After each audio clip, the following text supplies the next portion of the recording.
Hello दोस्तों, good morning to all of you. आज है 14 जून और 14 जून से रिलेटेड जितने भी करंट अफेयर है वो हम सारा डिस्कस करेंगे। लेकिन उससे पहले हम आज का विचार देखते हैं। आज के जो मोटिवेशनल थॉट्स है वो देखते हैं। आज के जो मोटिवेशनल थॉट है वो है, प्रत्येक अवसर के लिए तैयार रहना ही सफलता का रहस्य है। तो ये बिल्कुल सही है कि प्रत्येक हमें अगर सफलता हासिल करनी है तो हमें जो भी अवसर मिले उसके लिए तैयार रहना चाहिए। हमें कभी ये नहीं सोचना चाहिए कि हम आने पर उसकी तैयारी कर लेंगे। तो उसके लिए हमेशा तैयार रहिए और इसी तरीके से आप सफलता को हासिल कर सकते हैं कि आप अपने आप को हमेशा तैयार रखें। इसलिए हमेशा काम करते रहिए, हमेशा कार्य करते रहिए। चलिए आज के जो करंट अफेयर है उसे डिस्कस करते हैं हम। चलिए आज का जो करंट अफेयर है उससे हम डिस्कस करते हैं। आज 14 जून का जितना भी करंट अफेयर होगा हम वो सारा डिस्कस करेंगे। जैसा कि हमने बताया आपको पिछले वीडियो में, हमने अपना पैटर्न थोड़ा सा चेंज करा है। और अब हम सबसे पहले हम पूरा करंट अफेयर डिस्कस करते हैं, फिर उसके बाद मैं आपको कुछ क्वेश्चंस देता हूँ, उनके आंसर आपको कमेंट में देने होते हैं। तो उसी पैटर्न के हिसाब से हम ये इस पूरा करंट अफेयर डिस्कस करेंगे आज का जितना भी है। चलिए इसे शुरू करते हैं हम। आज का जो पहला करंट अफेयर है या आज की जो पहली न्यूज़ है, पहला पॉइंट है वो है, हाल ही में पुलित्ज़र पुरस्कार 2021 की घोषणा की गई है। पुलित्ज़र पुरस्कार का यह 105वां संस्करण था जिसमें पुलित्ज़र पुरस्कार के जितने भी विजेता हैं उनकी घोषणा की गई। यह जो पुरस्कार है वो संयुक्त राज्य अमेरिका में समाचार पत्र, पत्रिका, ऑनलाइन पत्रकारिता, साहित्य, संगीत रचना उपलब्धियों के लिए एक पुरस्कार दिया जाता है। 1917 में इसको अमेरिकी हंगरी में जन्मे जोसेफ पुलित्ज़र ने इसको शुरुआत की थी। इन्होंने इसे अपनी वसीयत के प्रावधानों के अनुसार स्थापित किया था और एक अखबार के प्रकाशक थे ये। इन्होंने न्यूयॉर्क शहर में अपने कोलंबिया विश्वविद्यालय द्वारा प्रशासित किया था इसे। अब ये पुरस्कार 22 श्रेणियों में दिया जाता है। इसमें एक प्रमाण पत्र दिया जाता है और $15,000 रुपये नगद पुरस्कार दिया जाता है। 2017 में यह राशि $10,000 थी, लेकिन इसको अब $15,000 कर दिया गया है। सार्वजनिक श्रेणी में जो विजेता होता है उसे स्वर्ण पदक भी सम्मानित किया जाता है। अब मैं आपको इसके टॉप 5 बता देता हूँ। जर्नलिज्म में आपको टॉप 5 में आपको बताता हूँ। सबसे नंबर 1 पे जो पब्लिक सर्विस में रहे हैं वो न्यूयॉर्क टाइम्स रहा है। क्रिटिसिज्म में Wesley Morris of the New York times रहा है। एडिटोरियल राइटिंग में Robert Greene of Los Angeles times रहा है इसमें। चौथे नंबर पर जो रहा है international reporting, Megha Rajagopalan, Alison King and Christo Buschek of BuzzFeed News. Breaking news reporting में रहा है staff of the Star Tribune, Minneapolis Minn. और इसके साथ ही बुक, ड्रामा एंड म्यूज़िक में जो आपके टॉप रहे हैं, पूरे ऑल ओवर में इसका नंबर 15 है, लेकिन जो बुक, ड्रामा, म्यूज़िक में है वो है फिक्शन में आपका the night watchman by Louise Erdrich. And drama में आपका रहा है the hot wing king by Katori Hall. History में जो आपका रहा है वो एक फ्रेंचाइजी है, the golden arches in black America by Marcia Chatelain, Liveright and Norton. और इसमें आपकी जो रही है 18वें नंबर पर बायोग्राफी और ऑटोबायोग्राफी जिसको बोल सकते हैं हम, the dead are arising, the life of Malcolm x by Les Payne and Tamara Payne. Poetry में आपके रहे हैं post colonial love poem by Natalia Diaz. ठीक, तो ये आपके टॉप 5 थे अलग अलग श्रेणियों में जिसमें पुलित्ज़र पुरस्कार दिया जाता है। आज की जो सेकंड जो करंट अफेयर है वो है, international association of ultra runner council में एशिया एशियन प्रतिनिधि में चुना गया। ठीक है, भारत की जो ये न्यूज़ मैं आपको पिछली वीडियो में बता सकता हूँ। अगर आप हमारा डेली करंट अफेयर देख रहे हैं तो आपको ये न्यूज़ इससे आप अपडेटेड रहे होंगे। पिछली वीडियो में आपको ये डिस्कस करा चुका हूँ डिटेल में, इसमें इसलिए मैंने इसको शॉर्ट रखा है। तो भारत के जो नागराज अड़िगा हैं, इससे आपका रिवीजन भी हो जाएगा। जो नहीं देखा, जिन लोगों ने हमारा जो नए अभी आए हैं तो वो हमारे चैनल को सब्सक्राइब कर लें, जिससे आपको सारे अपडेट मिलते रहेंगे और जिन्होंने नहीं देखा उनका भी रिवीजन हो जाए। तो हाल ही में संपन्न 2021 में international association of ultra runner IAU council में IAU परिषद चुनाए गए थे। ठीक है, चुनाव हुए थे, उसमें एशिया ओशिनी प्रतिनिधि के रूप में चुना गया। अड़िगा स्वास्थ्य फिटनेस को बढ़ावा देने के लिए, उभरते खिलाड़ियों को प्रोत्साहित करने के लिए एथलेटिक्स फेडरेशन ऑफ इंडिया ने विभिन्न सरकारी जो निकायों के साथ मिलकर इसको शुरू किया है। तो हाल ही में अब अगला करंट अफेयर देखते हैं हम। हाल ही में प्रसिद्ध कन्नड़ कवि सिद्धलिंगैया का निधन हो गया है। प्रसिद्ध कन्नड़ कवि, नाटककार और दलित कार्यकर्ता ये थे सिद्धलिंगैया, जो कि कोविड-19 के कारण इनको कोविड-19 हो गया था, उनसे लड़ते हुए इनका निधन हो गया। कर्नाटक के पहले प्रमुख दलित कवियों में से एक आते हैं और वहाँ उन्हें जो लोग हैं वहाँ के उन्हें प्यार से बुलाते थे दलिता कवि। तो दलित बंध्या साहित्यिक आंदोलन के ये प्रणेता रहे हैं और दलित लेखन की शैली इन्होंने शुरू करने का श्रेय इन्हें दिया जाता है। राज्य में दलित संघर्ष समिति के संस्थापक भी ये रहे हैं। तो एक प्रसिद्ध दलित कवि के रूप में प्रसिद्ध थे ये। अगला करंट अफेयर है कि प्रसिद्ध अर्थशास्त्री और पर्यावरणविद पद्मश्री प्रोफेसर राधा मोहन जी का निधन हो गया है। हाल ही में पद्मश्री से सम्मानित प्रोफेसर प्रसिद्ध अर्थशास्त्री पर्यावरणविद और प्रोफेसर राधा मोहन जी का ओडिशा के भुवनेश्वर में निधन हो गया। ओडिशा के पूर्व सूचना आयुक्त थे और ओडिशा के विभिन्न कॉलेजों में अर्थशास्त्र के व्याख्याता के रूप में कार्य कर चुके हैं। इनकी एक बेटी साबरमती के साथ कृषि क्षेत्र में उनके योगदान के लिए 2020 में देश के चौथे जो सर्वोच्च नागरिक सम्मान है पद्मश्री देश का, उससे सम्मानित इन्हें किया गया था। पांचवा अगला देखते हैं हम। पटियाला करेगा इंडियन ग्रांड प्रिक्स 4 की मेज़बानी। हाल ही में भारतीय एथलेटिक्स महासंघ AFI ने घोषणा की है कि इंडियन ग्रांड प्रिक्स 4 का आयोजन 21 जून को राष्ट्रीय खेल संस्थान पटियाला पंजाब में किया जाएगा। भारतीय एथलीटों को टोक्यो के लिए क्वालिफाई करने का अधिकतम मौका देने के लिए घरेलू आयोजनों की मेज़बानी करने का निर्णय इसमें किया गया है। भारत की जो स्टार स्प्रिंटर्स हैं दूती चंद और हिमा दास, वो 2021 के चौथे GP में भाग लेने की उम्मीद है। राष्ट्रीय अंतर्राज्यीय एथलेटिक्स चैंपियनशिप 25 जून से उसी स्थान पर आयोजित की जाएगी। इसमें भारतीय एथलेटिक्स जो महासंघ है उसकी स्थापना 1946 में की गई थी और इसके जो मुख्यालय है वो न्यू दिल्ली में है। अगला जो करंट अफेयर हम देखते हैं, अगला जो पॉइंट है, केंद्रीय शिक्षा मंत्री ने हाल ही में 2019-20 की रिपोर्ट जारी की है, जिसमें जो अभी हमारे वर्तमान के शिक्षा मंत्री हैं रमेश पोखरियाल निशंक जी, उन्होंने यानी कि all India survey on higher education 2019-20 की रिपोर्ट जारी की है। इसके अनुसार पिछले जो 5 वर्ष हैं 2015, 2019, 20 के जो छात्रों के नामांकन है वो 11.4% की उसमें वृद्धि बताई गई है और 2015-16 से 2019-20 तक उच्च शिक्षा में महिला नामांकन में 18.2% की वृद्धि बताई गई है। एस 2019 उच्च शिक्षा में अखिल भारतीय सर्वेक्षण की शिक्षा जो श्रृंखला का 10वां संस्करण है, इसमें उच्च शिक्षा विभाग द्वारा इसे प्रतिवर्ष जारी किया जाता है। एस 2019-20 की कुछ प्रमुख विशेषताएं मैं आपको बताता हूँ।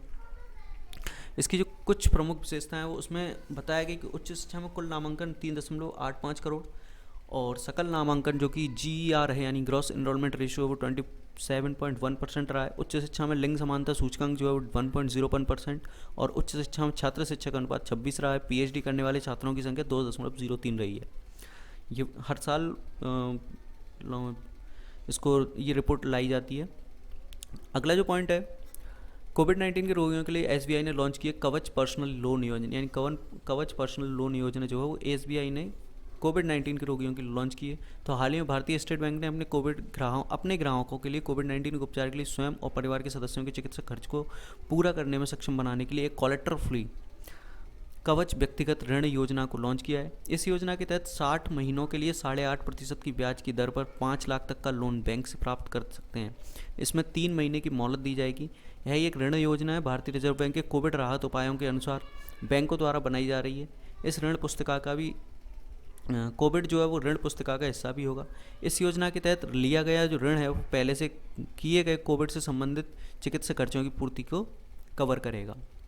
हाल ही में SBI के जो अध्यक्ष हैं उन्हें दिनेश कुमार खारा हैं। मुख्यालय इसका नई दिल्ली में, इसकी स्थापना 1 जुलाई 1955 को की थी। अगला जो पॉइंट है वो स्वतंत्र भारत के पहले ओलंपियन सूरज सिंह माथुर का निधन हो गया। तो ओलंपिक खेलों में मैराथन की पूरी जो नेतृत्व करने वाले स्वतंत्र भारत के पहले ओलंपियन सूरज सिंह माथुर का निधन हो गया है। 1952 के हेलेंसिकी में ओलंपिक में दिग्गज एमिल जातोपेक के साथ दौड़ते हुए माथुर ने 2:58.92 सेकंड में 52वें स्थान पर मैराथन पूरी की। 1951 में पहले एशियाई खेलों में उन्होंने कांस्य पदक जीता था और जन्म दिल्ली में हुआ था उनके मोहम्मदपुर माजरी गांव कराला में।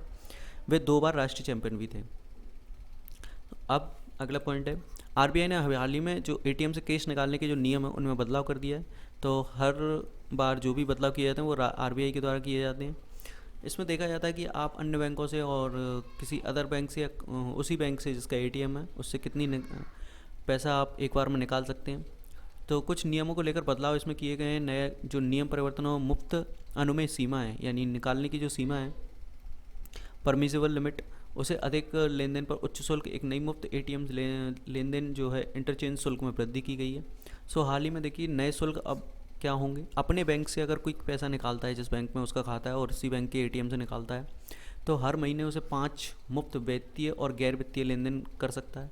अन्य बैंकों से अगर निकालता है, अन्य बैंकों में भी देखिए मेट्रो केंद्र हैं उनमें 3 मुफ्त गैर वित्तीय और वित्तीय लेनदेन के लिए सुविधा रहेगी और जबकि अन्य बैंक से ATM गैर मेट्रो लेनदेन में 5 लेनदेन की सुविधा रहेगी। ATM से मुफ्त सुविधा से अधिक नगद निकालने पर RBI ने ATM से जो मुफ्त एटीएम लेन देन की सीमा उससे अधिक लेन देन होने पर शुल्क बढ़ाने की अनुमति दे रखी है बैंकों को।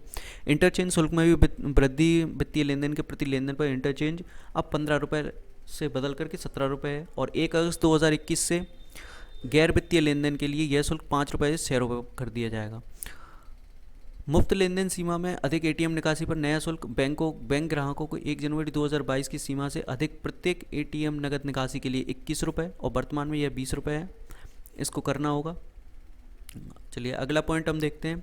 हाल ही में दुनिया के सर्वश्रेष्ठ बैंकों की एक खिताब जो है फोर्ब्स के द्वारा एक लिस्ट जारी की गई, जिसमें डीबीएस बैंक ने जो है इस खिताब को जीता हुआ है।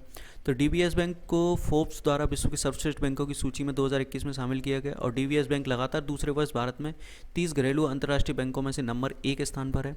विश्व के सर्वश्रेष्ठ बैंकों की सूची का यह तीसरा संस्करण है और जिसमें मार्केट रिसर्च फर्म स्टैटिस्टिका के साथ साझेदारी में आयोजित किया गया है। इसको दुनिया भर में 43,000 से बैंक हैं और उनमें से वर्तमान और पूर्व बैंकिंग संबंधों में सर्वेक्षण किया गया। इस सर्वेक्षण के तहत बैंकों को सामान्य संतुष्टि, विश्वास, डिजिटल सेवाएं, वित्तीय सलाह और शुल्क जैसी विशेषताओं के आधार पर अंक प्रदान किए गए। इसमें पुरस्कार में क्या है, डीबीएस बैंक ने इंडिया को हाल ही में एशिया मनी के द्वारा इंडियाज़ बेस्ट इंटरनेशनल बैंक 2021 का पुरस्कार, ठीक है, इसको दिया गया था। 12वें वर्ष लगातार न्यूयॉर्क में ग्लोबल फाइनेंस ने 2020 के लिए डीबीएस बैंक को सेफेस्ट बैंक इन एशिया का पुरस्कार दिया। ग्लोबल फाइनेंस की तरफ से इसे 2020 के लिए तीसरी बार best bank in the world पुरस्कार दिया गया। 2019 में फाइनेंशियल पब्लिकेशन के लिए यूरो मनी के इसको जो है वर्ल्ड बेस्ट बैंक का पुरस्कार दिया था। अब इस बैंक के बारे में देखते हैं हम, इतना चर्चा में है। डीबीएस बैंक जो कि 26 वर्षों से भारत में कार्य कर रहा है और छोटे मध्यम सरकार आकार के जो उद्यम व्यवसाय हैं, उपभोक्ता ऋण संचालन को मजबूत करने में एक पूर्ण सेवा बैंक बनने के लिए लगातार जो है अपना विकास कर रहा है। इसके अलावा इसने अपनी स्थानीय पूर्ण स्वामित्व वाली सहायक company DBS bank India limited DBIL इसकी स्थापना की और लक्ष्मी विलास बैंक के हालिया अधिग्रहण के साथ भारत में कार्य करने की दीर्घकालिक प्रतिबद्धता दिखाई है। अब अगला पॉइंट कि the amalgamation of Lakshmi Vilas bank, ये इंग्लिश में है, ये ऊपर वाले ही जो है इंग्लिश में है। इसकी जो ब्रांचेस बताई गई वो 600 ब्रांचेस हैं अक्रॉस भारत के 19 राज्यों में, इसकी लगभग 600 ब्रांचेस हैं। नवंबर 2020 में ये ऊपर वाला ही पॉइंट है जो कि इंग्लिश में और हिंदी में ये सेम पॉइंट्स हैं, ठीक है।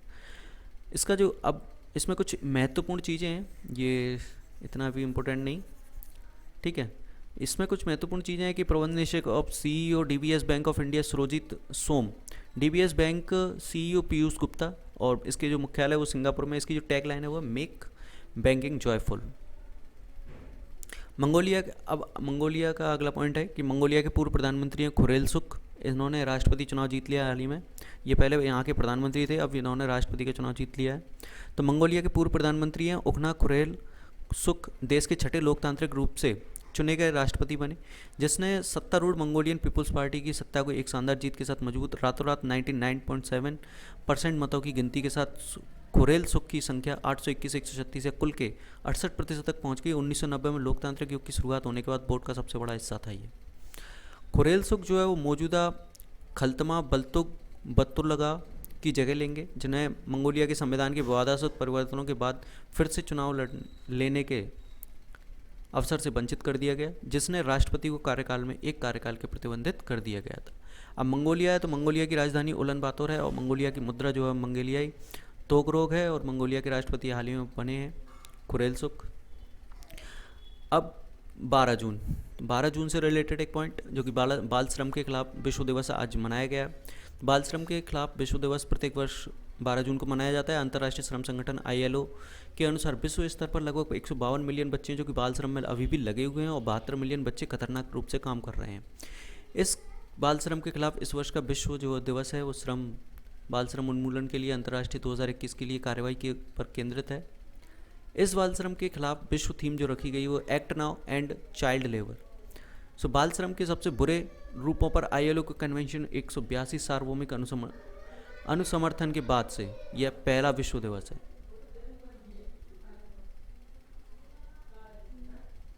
यह ऐसे समय में होता है जब कोविड-19 संकट समस्या से निपटने की प्रगति वर्षों को उलटने की धमकी देता है। बाल श्रम के खिलाफ विश्व दिवस के विषय में हम थोड़ा जान लेते हैं इसको। अंतर्राष्ट्रीय श्रम संगठन आईएलओ बाल श्रम की विश्वव्यापी सीमा पर ध्यान केंद्रित करने के लिए 2002 में बाल श्रम के खिलाफ विश्व दिवस की आयोजित शुरुआत की गई थी। ये 2002 में शुरू किया गया था और इसे खत्म करने के लिए आवश्यक कार्रवाई और प्रयासों की आवश्यकता है। 12 जून को यह प्रत्येक वर्ष मनाया जाता है। इस दिवस पर सरकारों, नियोक्ताओं, श्रमिक संगठन, नागरिक समाज और साथ ही दुनिया भर के कई लोगों को बाल श्रमिकों की दुर्दशा और उसकी सहायता के लिए अवसर प्रदान जो अक्सर किए जाने वाले जो कार्य हैं उन पर प्रकाश डाला जाता है। अब अंतर्राष्ट्रीय श्रम संगठन जो आईएलओ है, इसका जो मुख्यालय है वो जिनेवा स्विट्जरलैंड में। इसके जो संगठन के अध्यक्ष हैं वो अभी गाय राइडर हैं। श्रम संगठन की स्थापना 1919 में की गई थी। अब अगला जो पॉइंट है वो है जून अंतर्राष्ट्रीय 13 जून, सॉरी ये आपका 13 जून है। 13 जून अंतर्राष्ट्रीय एल्बिनिज्म जागरूकता दिवस के रूप में 13 जून को मनाया जाता है।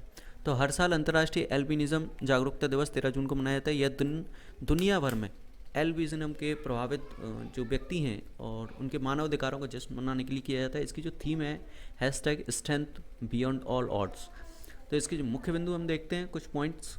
यह दिन दुनिया में जागरूकता पैदा करने और एल्बिनिज्म से पीड़ित लोगों द्वारा सामने किए जाने वाले भेदभाव के रूपों में प्रकाश डालने के लिए मनाया जाता है। इस दिवस का जो उद्देश्य है वो संदेश देना है कि यद्यपि एल्बिनिज्म से पीड़ित लोग भेदभाव का सामना कर रहे हैं, दुनिया उन्हें भेदभाव और हिंसा से मुक्त करने के लिए उनके साथ खड़ी है।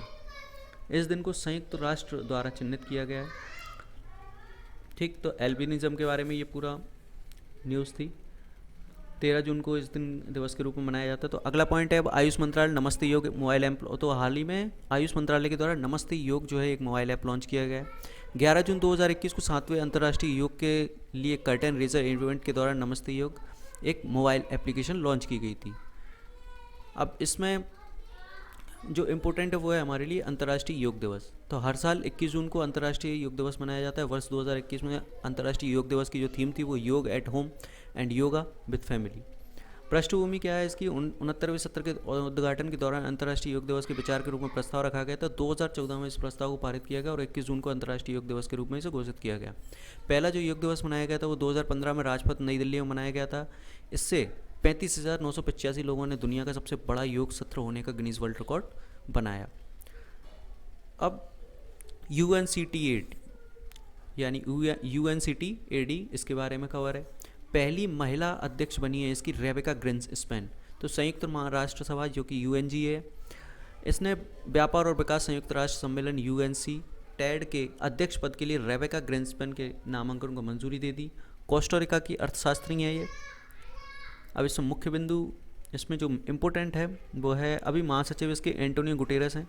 उन्हें UNCTAD के महासचिव के रूप में नामित किया गया था और वह जिनेवा स्थित संगठन UNCTAD के नेतृत्व करने वाली पहली महिला और मध्य अमेरिकी होंगी। ठीक है, तो इसमें आपके लिए कुछ इम्पोर्टेंट अब इसमें ये देख लेते हैं UNCTAD के बारे में। जो 1964 में इसकी स्थायी अंतर सरकारी निकाय के रूप में स्थापना की गई थी।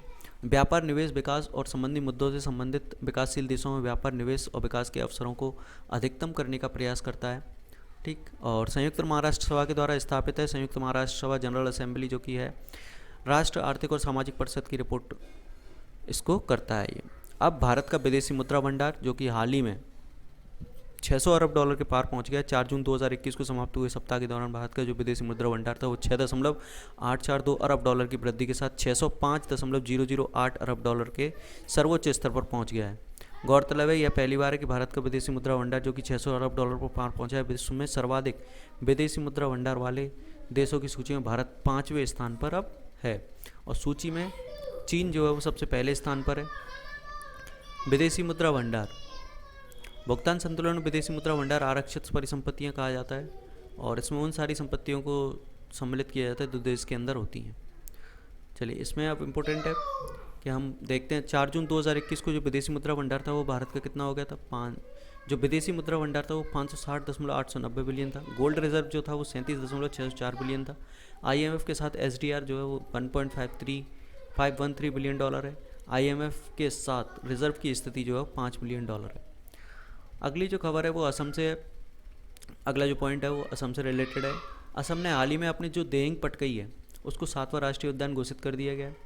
अब असम सरकार ने देंग पटकई को एक राष्ट्रीय उद्यान के रूप में अधिसूचित किया। असम घाटी के उष्णकटिबंधीय आर्द्र सदाबहार वनों का अंतिम शेष भाग था। यह अधिसूचना असम के कोकराझार जिले में रायमोना राष्ट्रीय उद्यान की घोषणा के बाद आई। असम अब भारत में तीसरा सबसे बड़ा राष्ट्रीय उद्यान, यानी 7 इसमें राष्ट्रीय उद्यान, 7वां ये जो राष्ट्रीय उद्यान है अब देंग पट गई, इसमें जो है असम अब भारत में तीसरा सबसे ज़्यादा राष्ट्रीय उद्यान वाला राज्य बन गया। मध्य प्रदेश सबसे ज़्यादा 12 राष्ट्रीय उद्यान सबसे ज़्यादा मध्य प्रदेश में है। इसके बाद अंडमान निकोबार में जो द्वीप समूह उसमें 9 है, और अब पूरे भारत में तीसरे नंबर पर असम है जिसमें 7 राष्ट्रीय उद्यान हो गए हैं। असम में अभी हाल ही में कितने राष्ट्रीय उद्यान हैं? असम में अभी हाल ही में 5 पुराने जो राष्ट्रीय उद्यान है उन्हें काजीरंगा राष्ट्रीय उद्यान, मानस राष्ट्रीय उद्यान, नामेरी राष्ट्रीय उद्यान, औरंग राष्ट्रीय उद्यान, डिब्रू सैखोवा राष्ट्रीय उद्यान, इनमें जो काजीरंगा और मानस यूनेस्को की विश्व धरोहर में शामिल है, बाघ अभ्यारण्य है। नामेरी औरंग की टाइगर रिजर्व नामित, ठीक है। देंग पटकई के बारे में हम देखते हैं, देंग पटकई को क्यों राष्ट्रीय उद्यान के रूप में नामित किया गया। देंग पटकई जो है वो 234.26 वर्ग किलोमीटर में फैला हुआ है। असम के डिब्रूगढ़ और तिनसुकिया जिलों को कवर करता है ये। इसमें हाथी का जो है निवास स्थान है। तितलियों की 310 प्रजातियां हैं। सरीसृप हैं इसमें, स्तनधारी हैं 47 प्रजाति के, जिसमें बाघ, तेंदुआ शामिल हैं। डिगबोई के वन प्रभाग सोरई पुंग रेंज को और डिब्रूगढ़ वन प्रभाग के जेंजोर जयपुर रेंज द्वारा इसको प्रशासित किया जाएगा। अब अगला पॉइंट है, हाल ही में इंडो थाई कॉर्पोरेट अभ्यास शुरू किया गया है। तो भारत और थाईलैंड के बीच में यह अभ्यास होता है जिसमें समन्वित गश्ती के लिए इसको अभ्यास कहा जाता है। 31वां संस्करण है, 9 जून 2021 को शुरू हो गया है, ठीक है। यह 3 दिवसीय अभ्यास है। भारतीय नौसेना और रॉयल थाई सेना के बीच में इसको आयोजित किया गया है। भारत की ओर से स्वदेशी नौसेना अपतटीय पोत गश्त पोत INS सरयू भाग ले रहा है। इसमें थाईलैंड की ओर से थाई सेना HTMS काबरी भाग ले रहा है। कॉर्पेट अभ्यास दोनों सेनाओं के बीच में 2005 से हर वर्ष उनकी अंतर्राष्ट्रीय समुद्री सीमा रेखा पर आयोजित किया जाता है। कॉर्पोरेट नौसेनाओं के बीच एक दूसरे को समझने, सहयोग का निर्माण, इलीगल, अनरिपोर्टेड, अनरेगुलेटेड यानी कि गैर सूचित और नियमों का उल्लंघन करके मछली पकड़ने, मादक पदार्थों की तस्करी, समुद्री आतंकवाद, सशक्त डकैती और समुद्री डकैती जैसे गैर कानूनी कार्यों को रोकने में भी इसको किया जाता है। तो थाईलैंड के साथ हो रहा है भारत का। थाईलैंड की राजधानी बैंकॉक है, इसकी मुद्रा है थाई बात। इसके आगे हम देखते हैं, अगला पॉइंट है, क्रिस ब्रॉड को वर्ल्ड टेस्ट चैंपियनशिप का फाइनल रेफरी जो है चुना गया है। हाल ही में ICC एलाइड पैनल ने भारत और न्यूजीलैंड के बीच होने वाले वर्ल्ड टेस्ट चैंपियनशिप के फाइनल की देखरेख के लिए नियुक्त किया। 18 जून से साउथहैम्पटन के एजेस वो में होने वाला है। अंतर्राष्ट्रीय क्रिकेट परिषद ने घोषणा की है कि ICC एलाइड पैनल के रिचर्ड इलिंगवर्थ और माइकल गाफ अंपायर होंगे। अब ICC के जो अध्यक्ष हैं अभी वो ग्रेग वर्कले हैं, CEO इसके हैं मनु साहनी, और इसके जो मुख्यालय वो दुबई में। अगला जो पॉइंट है वो RBI ने GC चतुर्वेदी को ICICI बैंक के पार्ट टाइम चेयरमैन के रूप में नियुक्त किया है। तो हाल ही में RBI ने गिरीश चंद्र चतुर्वेदी जो कि ICICI के अंशकालिक यानी पार्ट टाइम चेयरमैन के रूप में उन्हें नियुक्त किया है। मौजूदा शर्तों और नियमों के हिसाब से 1 जुलाई 2021 से शुरू होने वाले 3 साल के कार्यकाल के लिए इन्हें चुना गया। पिछले साल बैंक शेयरधारकों की 1 जुलाई 2021 से गिरीश चतुर्वेदी को बैंक के गैर कार्यकारी अध्यक्ष के रूप में फिर से नियुक्त करने की मंजूरी दी थी। अब ICICI है, बैंक का मुख्यालय मुंबई महाराष्ट्र में है। इसके MD और CEO संदीप बख्शी हैं, और बैंक की जो टैगलाइन है, हम हैं ना ख्याल आपका। सहवाग ने एक क्रिकेट कोचिंग वेबसाइट शुरू की है जिसका नाम है क्रिक गुरु। तो ये हाल ही में भारतीय स्टार क्रिकेटर जो कि वीरेंद्र सहवाग है उनके द्वारा लॉन्च की गई है। इसकी जो ऑफिशियल वेबसाइट है वो है www.crickguru.com। इसमें वो सिखाएंगे। इस पोर्टल पर AB de Villiers, Brett Lee, Brian Lara, Chris Gayle और हरभजन सिंह जैसे, डोरेन ब्रावो, जॉन्टी रोड्स जैसे दुनिया के 30 दिग्गज खिलाड़ी मास्टर क्लास के माध्यम से युवा खिलाड़ियों को खेलना सिखाएंगे। साथ ही ये सभी अपना अनुभव भी साझा करेंगे और नए खिलाड़ियों को बहुत कुछ सिखाने का यहाँ पर कार्य किया जाएगा। तो UNSC ने अब अगला पॉइंट जो है वो UNSC संयुक्त राष्ट्र के रूप में कार्यकाल के लिए ये एंटोनियो गुटेरेस को नामांकित किया गया था, जो कि हमने अभी देखा उन्हें नामांकित किया गया था। तो ये अब अगला इसके बाद तो ये आज के सारे करंट अफेयर्स थे पॉइंट। अब इसके कुछ इंपॉर्टेंट जो लॉन्ग क्वेश्चंस बनते हैं वो मैं आपको बता देता हूँ। ये ATM से रिलेटेड क्वेश्चन है, ये आप देख लेना, ठीक है। और जो सेकंड क्वेश्चन है वो डिजिटल पब्लिशर कंटेंट ग्रेविसेंस काउंसिल ने शिकायत निवारण बोर्ड जो कि है ग्रेविसेंस रिएड्रेसल बोर्ड के अध्यक्ष के रूप में किसे नियुक्त किया, ये आप देखिए। किस देश ने कोवैक्स गठबंधन के माध्यम से कम आय देशों को कोविड वैक्सीन की 500 मिलियन खुराक करने की घोषणा की है? तो हाल ही में अमेरिका ने। ये हम सब डिस्कस कर चुके हैं हमारे पिछले वीडियो में। अगर आप हमसे अपडेटेड हैं, आप हमारी वीडियो डेली देख रहे हैं हमारे चैनल पर, तो आपको ये सारी खबरें मालूम होंगी। ये पूरा करंट अफेयर मैं आपको पूरा बता चुका हूँ। ये कुछ आज के जो क्वेश्चन हैं वो हैं तो ये आप देख लेना, ये आप भले ही स्क्रीनशॉट ले लीजिएगा इनका, मैं आपको धीरे धीरे इनको दिखा देता हूँ। तो ये सारे जो क्वेश्चन हैं इनको आपको डिस्कस करना है, इनके जो आंसर हैं ये सारे रिलेटेड हैं जो भी मैंने आज का करंट अफेयर आपको पढ़ा है। तो आप इनके आंसर जो है कमेंट में दे सकते हैं, और इसको बड़ी इम्पोर्टेंट इसमें कुछ क्वेश्चंस हैं जो कि करंट अफेयर्स से रिलेटेड, और इनको आप हल करके कमेंट में इनके आंसर आप कर सकते हैं इनको। तो आप देख लीजिए इनको और इनके आंसर आप हमें कमेंट करना। और अगर आप हमारे चैनल पर नए हैं तो सारे वीडियोस और सारे अपडेट्स इस चैनल से रिलेटेड पाने के लिए आप हमें सब्सक्राइब कर लें हमारे चैनल को, ठीक। और ये 14 जून से रिलेटेड जितने भी करंट अफेयर पॉइंट्स थे जितने भी, वो हमने सारे डिस्कस कर लिए। हमारी जो क्लास का शेड्यूल है मैं आपको डेली बताता हूँ। अभी हमारे यहाँ डेली करंट अफेयर का एक वीडियो चल रहा है, ठीक, जो कि आपको मिल जाता है सुबह। संडे का वीकली क्विज़ होता है जो कि कल हमने लिया था, और वो क्विज़ हमने टेलीग्राम पर पोस्ट भी कर दिया था। अब आप में से कितने लोगों ने उसे देखा है, नहीं देखा है, तो आप जाकर वहाँ पर देख सकते हैं। टेलीग्राम की लिंक आपको डिस्क्रिप्शन में मिल जाएगी। आप चैनल को ज्वाइन करें और वहाँ पर सारे PDF आपको मिल जाएंगे करंट अफेयर से रिलेटेड सारा। अब इसमें कुछ क्लासेस जल्दी स्टार्ट होने वाली हैं जिसमें MP की स्पेशल करंट अफेयर की क्लास होगी, 1000 क्वेश्चंस वाली क्लास, ठीक है। और रीजनिंग क्लास होगी एक MP कांस्टेबल का क्रैश कोर्स। अगर आप हमें कमेंट करते हैं, ये आपको ज़रूरत है, तो अगर आप हमें कमेंट करते हैं और आप कहते हैं कि हाँ ये हमें ज़रूरत है, तो हम इसको पूरी कोशिश करेंगे, क्योंकि अभी टीम जो है थोड़ी छोटी है, तो ज़्यादातर चीज़ें होंगी स्टार्ट, लेकिन थोड़ा टाइम लग सकता है, टाइम टेकिंग है।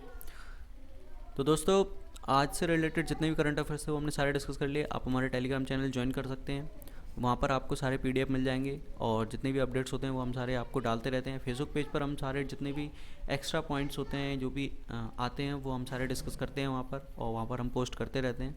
तो आप टेलीग्राम को ज्वाइन कर लें, वहाँ से PDF ले लें, और फेसबुक को अपडेट्स के लिए ज्वाइन कर लें। और अभी सब्सक्राइब करें अगर आप नए हैं। अगर आप अभी पहली बार इस वीडियो को देख रहे हैं इस चैनल पर, तो अभी आप सब्सक्राइब कर लें, जिससे आपको डेली ऐसे अपडेट्स वीडियो मिलते रहेंगे करंट अफेयर्स के।